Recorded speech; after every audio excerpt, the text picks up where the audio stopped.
Today on the pod, I have with me Stephen Olmon. I'm sorry if I said the name wrong. He's one of the people, like his energy level on Twitter is just unmatched. I'm so curious about what he's doing, and this is why I wanted to have this conversation with him. So I could learn more, and whoever listens to this podcast, my 5 followers from now, could learn more about what Stephen is doing. Stephen, I see on your Twitter bio, you have a goal of build 50 companies by 2050. What inspired this goal? How did it come to mind, and what's your plan to be able to do so? Yeah, so thanks for having me. I appreciate it. Background is I had a father that had 3 different things going on at any given time. And so seeing someone that had like a nonprofit, a for-profit, just a lot of different activity, but also he was pretty present in my life. And so he was very systems oriented. And so I just kind of grew up. We're talking about delegation and stuff like that when I was 8, 9 years old. So that was really influential. And then I think also I tend to be kind of a natural coach and mentor. And so if I only have one business, I could do that all internally in one business, sure. But I think I just enjoy getting to do that with lots of different entrepreneurs and owners. So it's kind of like two-sided of how I grew up and then what I enjoy. Now that you've started going into that, do you still believe that you're going to have time for family and for running your businesses?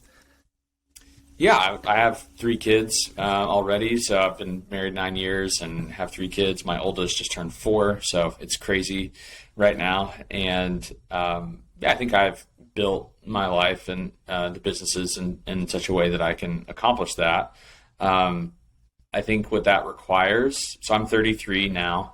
By the time I'm 40, I hope to get to a point, so in the next 6 or 7 years, where I'm really more so only involved strategically, kind of monthly by monthly calls, that sort of thing, identifying new operators.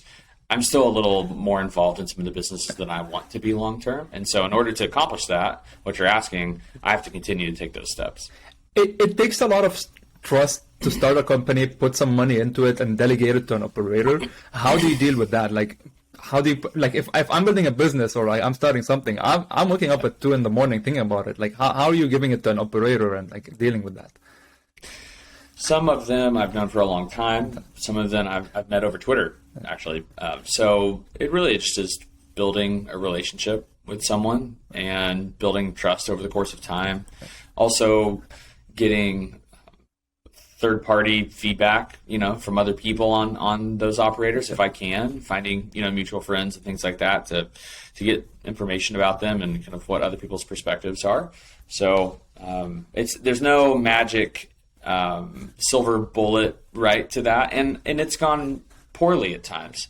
So I've had a couple unfortunate partnerships that where someone's left or it's dissolved, and so it doesn't always work out. Again, going back to the operator question, you're putting operators that run the day-to-day on these businesses or kind of startups, SMBs you're starting. What is the list or category? Like, how do you look to find an operator? What do you want to see in an operator to get him? Oh, okay, I'll partner with you.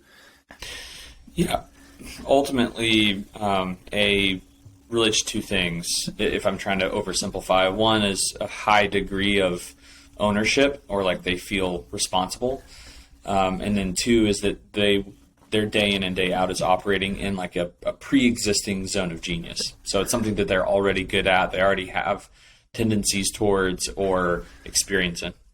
What skills do you, like, if we want to go more specific, what skills do you like? Is it industry skills specific, or is it just general skills? No, it's more so industry specific, or maybe in a certain scenario it's a little more tactical, like specific knowledge that they have of like skill sets. Go here, do this. Like, let's say a certain business really is going to be heavily utilizing no code and low code tools as an example, right? Well, I'm looking for someone that has a pretty deep background in that. Okay. And so that's it could be that, or it could be more industry specific. It kind of depends what it is. And you're starting these companies. How does the partnership look like? What do you provide, and what do you expect them to provide? Yeah, so several essentially offers some shared services. So things like legal, finance, CFO services, content marketing, stuff like that.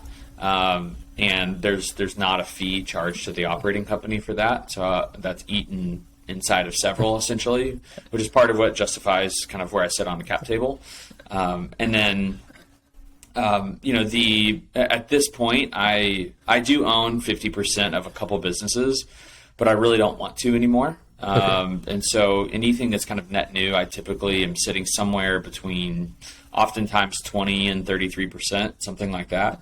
I'm not really like equity hungry, right? I'm wanting people to feel the weight and burden of ownership. And so I want other people to own the majority.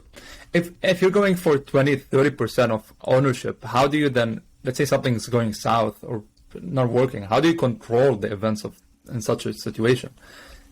Yeah, it's a good question. So, I have like pretty specific agreements that I've kind of written. So from a equity, like I would say that I separate contractually like the difference between equity and control. That's right. Okay, I see. So you have different contracts for control and then ownerships you're putting in the company, kind of. Yeah, and it also depends if, a lot of times it's not just me and one other person, right? There might be a third or fourth partner.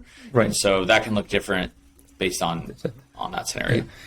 Now, taking a step back, where did you get your seed money to start building these companies, Maybe speaking about marketing, CFOs, this shared agreement, it's going to take a budget of maybe, depending on the company, 20, 30, 40K, maybe more, maybe less. Where did you get your seed money to start?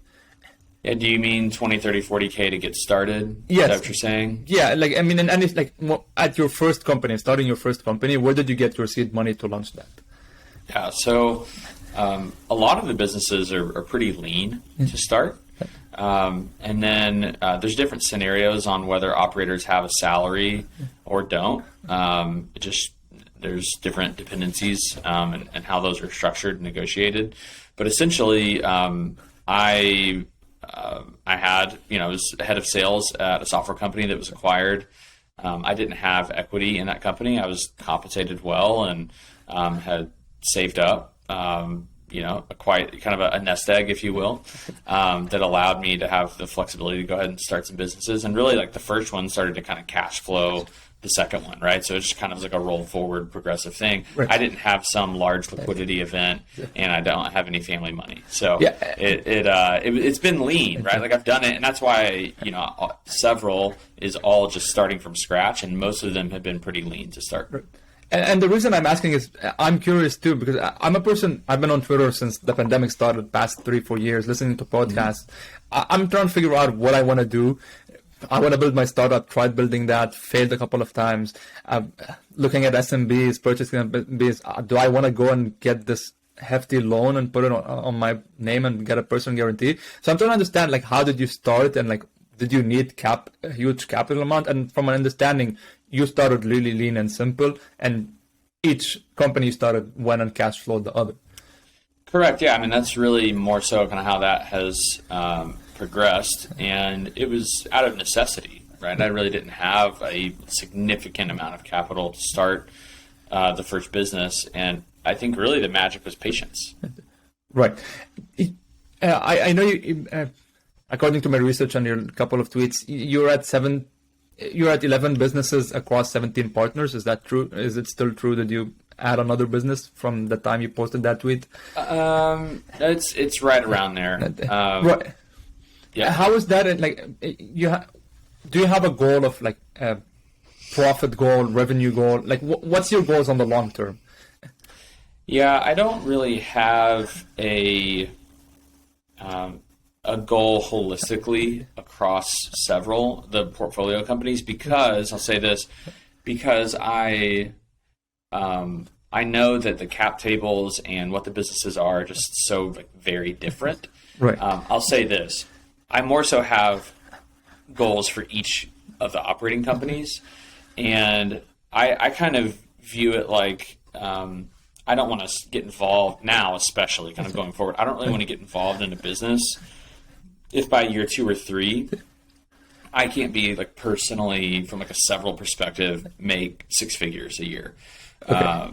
Is kind of like a bare minimum case, right? It's like, okay, so if I start this new co by year 2 or 3, is there a clear path for me to generate at least $100,000 a year from that business? And so that's kind of a basic rule. So then you're saying, okay, how much revenue at what, equity, at what profitability, what margin equates to $100,000+ a year.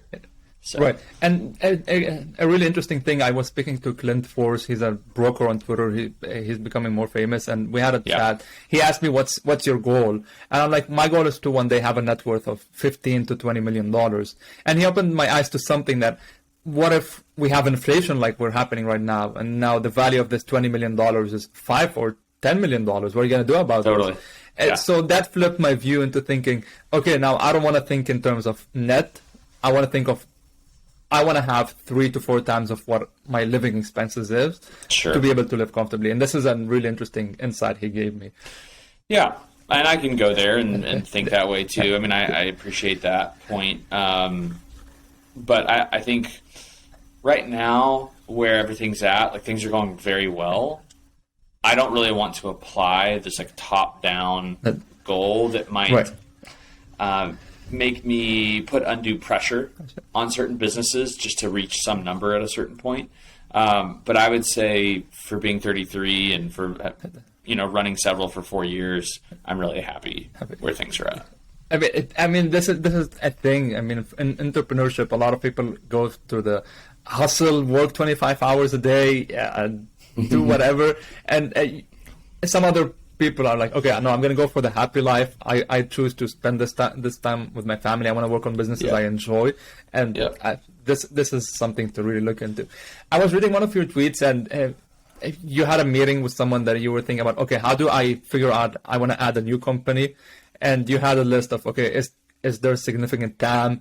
Do you have verified deal flow? Could you talk more about this? Like, how do you go about choosing a company you want to start? What are the lists you go into? Is it industry agnostic, or speak more about that?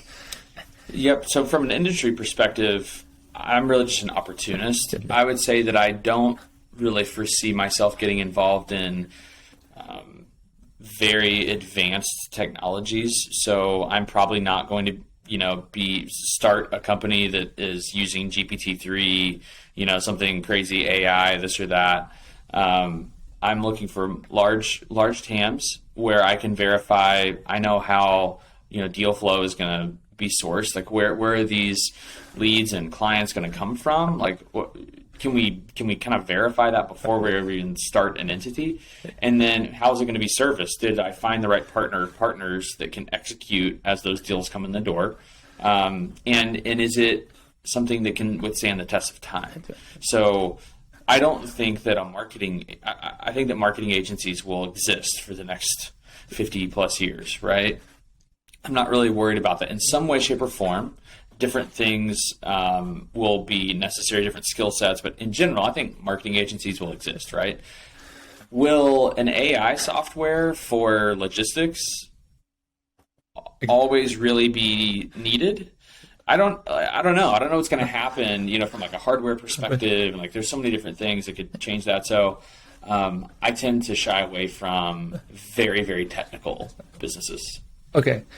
You mentioned, and this is a question to clarify for everyone, all businesses you have started up until now were started from zero. You started them from scratch.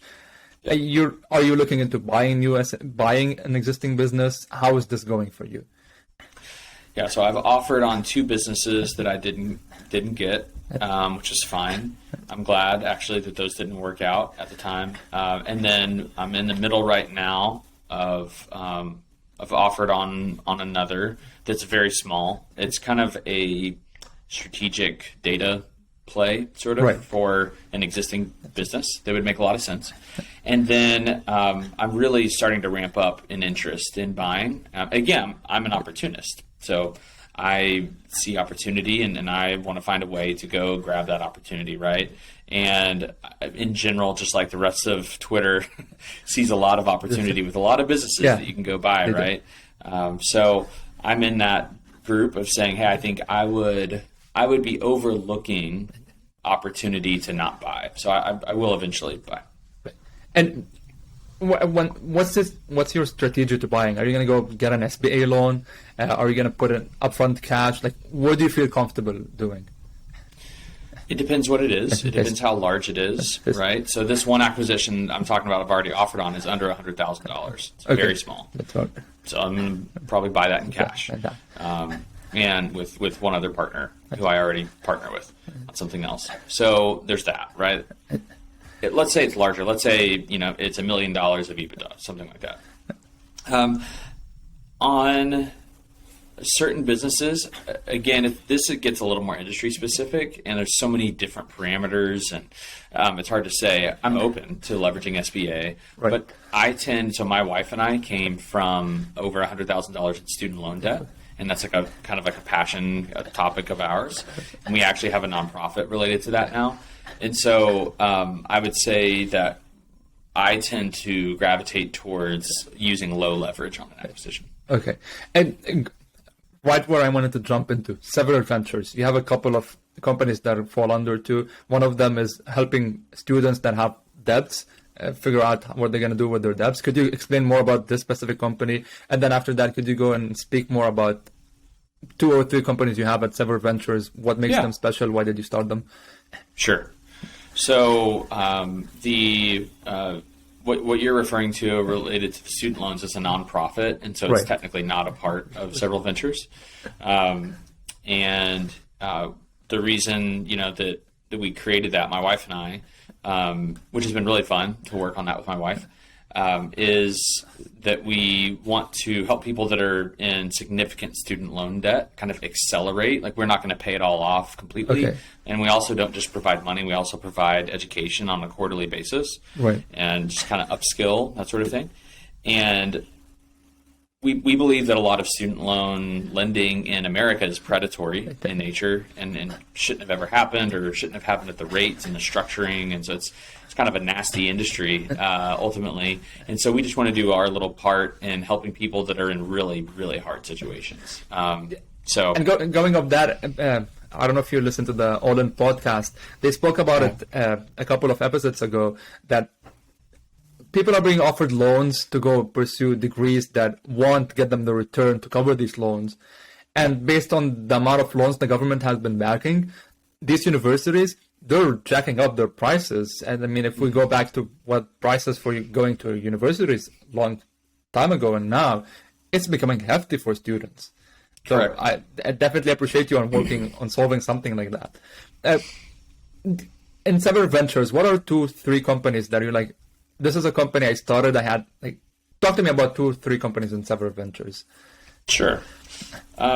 So I'll kind of do a mix of different types of industries, right? So one is the very first company that we ever started, which was a marketing agency. And we used to make the mistakes of just saying yes to everything and all sorts of different services. That, over the course of time with my partner Sam, has become a PPC only agency, and it's become much more scalable, and we have a really cool team of about 10 or 12 people, and really love that team. And could you explain the term PPC please, for people? Pay-per-click. Pay-per-click. So we're kind of an advertising agency, if you will, mainly Google, a few other platforms that we'll touch as well, Bing, Pinterest, YouTube, retargeting, that sort of stuff, but heavy on Google.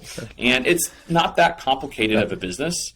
And it's fun because it is pretty scalable, repeatable. You can build SOPs and bring in new people and kind of teach them the way that we like to work. And so that's been fun to kind of build a larger team there. So that's one. And then another business is a dumpster rental business. So that's like way on the other end, right? It's not digital. It's not, something that's kind of normal for what I'm typically involved in, which has been stretching in a way. And so it's way more capital intense. And if you want to scale, you're having to buy more trucks and more trailers. And that's been really healthy for me to lean into and to experience that type of business over the last about year and a half now. And it's growing and it's humming right along. I think over the course of time, we will look to either expand into other cities through franchising or through some sort of kind of joint venture model. So that's fun. And, we're at people's homes and at, commercial construction sites. And so it's way different than a lot of other businesses. And then I guess one other one, I started a lending company. It's really small. It's very niche.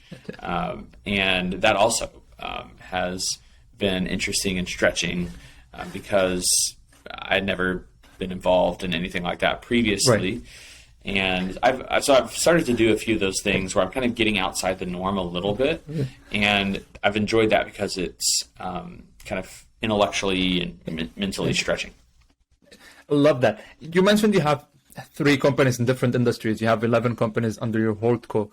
And they're all in different kind of sectors. Maybe some of them are in similar sectors, but most of them are in different sectors. And we see this debate on Twitter. Don't go for the Holdco, go for rollups instead of Holdcos. Where do you fall on? Like, I guess you fall on the Holdco, but what's your defense on going for a Holdco instead of a rollup? Yeah, it's diversification. I mean, it's really just that, right? So I'm not saying I'm right and someone else is wrong. I think my friends that are doing roll-ups all in plumbing or HVAC or whatever, like all home services, awesome. Love that. Great strategy. I, to date, on starting businesses from scratch, I have it on my whiteboard. There's the lending business, kind of like in a financial bucket, digital services, professional services, kind of sweaty, right? This kind of sweaty SMB, right. And then there's one business that's an info-related product or business. So all over the place. Right. We've seen this debate too rise on Twitter. Figure out one company and then go and figure out your Holdco. Don't go for my goal is to start a Holdco, but you're struggling in one company. What's your and you kind of started these companies right after each other in terms you didn't have, or maybe I'd be wrong, but what's your take on that? I don't think there's a lot of popularity with holding companies right now. Right. And there's even like the Holdco conference. Right. That's going on in July, which I'm going to, and I know the guys that are putting that on. I'm excited for that. But I will say, I think in general, for most people, it's a mistake at zero to say, I'm going to have a holding company. I think, go buy the platform company or build a platform company, and then make the decision that you're going to go the holding company route. I think from day one, unless you're raising money for like outside capital that wants to fund a Holdco specifically, okay, I'm fine with that. But for a lot of people that are sitting at Deloitte right now, or some office, like, I'm going to start a Holdco. It's like, man, I think you need to run one business first. Okay. That's my take. And just to go into kind of specifics and operations before I move up to my last question, how do you set up your Holdco? Do you have a Holdco and then you go LLCs under it, or how does it kind of work? Yeah, so that's correct. Yeah, for now, most of those businesses are LLCs. That follow up to my Holdco, and that's structured currently as an LLC taxes and S corp. Okay, and so that's the way it's structured. Will it always be structured like that? We'll see. That may change. Okay. On terms of operations, like your day to day, how does operation look like for you? Like, you wake up, what's your to-do list for that day? How do you operate on these companies currently? Yeah. And I know in the future you want to have monthly calls, that's it. But today, how does it look like on operation wise? Yeah, so Mondays and Tuesdays is where I compartmentalize all my recurring meetings.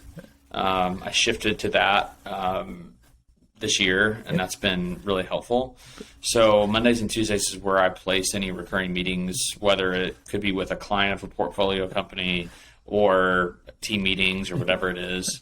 And then Wednesday through Friday is where, there's more kind of like chunks of time for focus work, where I could be working on, a team for a new co, where we're really just trying to get things stood up and ready, or, maybe I'm negotiating a partnership or something. I try to kind of pack all those activities that are a little more one-off Right. Kind of like Wednesday through Friday, and then I have a very meeting heavy Monday, Tuesday. Because for me, the Monday and Tuesday, it gets the rest of the week rolling. Right. Like towards productivity. That's the way that I've kind of structured it currently. And then I think that the number one thing I do as it relates to business is I talk. Okay. I'm in a lot of conversations, lots of meetings. I still do, I'm still a doer a little bit, especially with one of the businesses. But overall, more than anything, a lot of it's decision making. Right. A lot of it is, hey, what are we going to do here? Are we going after this industry? Hey, how are we going to restructure pricing for this business?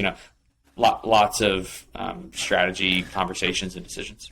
So have you always been a decision maker since the start, or were you a doer first and then now you're turning into a decision maker? Yeah, way more of a doer on the front end. And again, I don't want to paint the picture that I just sit and talk all day. Right. There definitely is still, but a lot of the doing that I do is legal, financial. Right. I'll write up proposals for stuff, right? And so I still, if in the doing, I'm still doing a lot of things that aren't necessarily the servicing of the client, but more so allow us to service clients and partnerships and all sorts of stuff like that. And so, if I'm in the doing today, a lot of it is more so in the nitty gritty stuff that the other partners don't necessarily always want to do, right?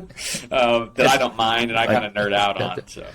And I love your thinking. I spoke with another person who's in e-commerce on Twitter, and they mentioned something that being a clear writer and thinker is really important in leading the business, because there's always someone who's going to be right there on the field doing stuff, but you have to have this clear thinker writing, doing proposals, putting stuff clear to lead the company forward. And I think that's really important. Both jobs both parts of the jobs have are equally important to progress the business. One last question I have: we've seen crypto crash, stock crash, market crash, inflation. The economy is just going down. What's your take on this? Has SMB changed in terms of businesses you're running? What have you seen? Anything changed? Yep, I think what you'll see if you're serving the consumer is that people are looking for financing terms more. They're looking to stretch out payments. You're not seeing things even from other kind of B2B stuff that invoices aren't being paid quite as quickly. Okay. And so you'll see some of that stretch out a little bit. But holistically, I said this to someone earlier this week. I said, regardless of whether the market is high or low, I believe over the next 10 or 20 years that the single greatest or one of the single greatest asset classes is going to be private business. Right. And so that's why I'm both building private businesses and I plan to buy them. And so, which is interesting, right? Because then it depends what business you're buying or what business you are starting. Are these businesses somewhat resilient to a market, change the market? Right. And I love this take. We've been hearing a lot of stuff in the market. People are like, oh, VC is going down, SMB is going to follow, interest rates are going up. Interest rates have been going down for the past 10, 15 years, and now they're going up, which is scary for everyone. But build a business you think is going to be right for the consumer, work hard on it, and you'll be resistant with that. Stephen, I really enjoyed our conversation, you being honest, answering my questions. I really love that. Where could people find you and get more of your, I call them golden nuggets. Yeah, I appreciate that. I'm really just Twitter. There's no other place that I'm as active. At Stephen Olmon is me. So if you, and my DMs are open, always happy, just like with you, always happy to talk to anybody. Love that, Stephen. Really appreciate it. Thank you so much. Thanks.